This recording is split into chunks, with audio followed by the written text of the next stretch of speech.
Սա Գյումրի քաղաքի իրական պատկերից մի հատված է։ 2026 թվականն է, մարդիկ այս պայմաններում են ապրում։ Իսկ սա Գյումրի քաղաքի թաղամասերից մեկն է։ Բնակելի թաղամաս։ Խնդրեմ։ Այստեղ ապրում են բազմաթիվ երեխաներ։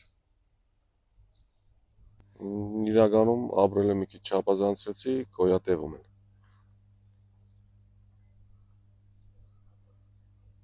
Շիրակի մարզի բնակչության շուրջ 40%-ը համարվում է աղքատ։ Իսկ ինչ է առաջարկում Սամվել Կարապետյանի ուժեղ Հայաստանը այս ամենը վերացնելու համար։ 300,000 նոր աշխատատեղը խոսում են դրա մասին։ Բայց մինչև այդ Հայաստանի Հանրապետությունում ծայրահեղ աղքատ համարվող մարդիկ ամսական ստանալու են 150,000 դրամ։ Եվ ուշադրություն, այստեղ ամենակարևորն այն է, որ այդ ֆինանսական միջոցները չեն օգտագործվելու պետական բյուջեից։ Այսինքն պետական բյուջեի վրա որևիցե հավելյալ ծախս չի լինելու։ Սիրելի հայրենակիցներ, եթե ուզում եք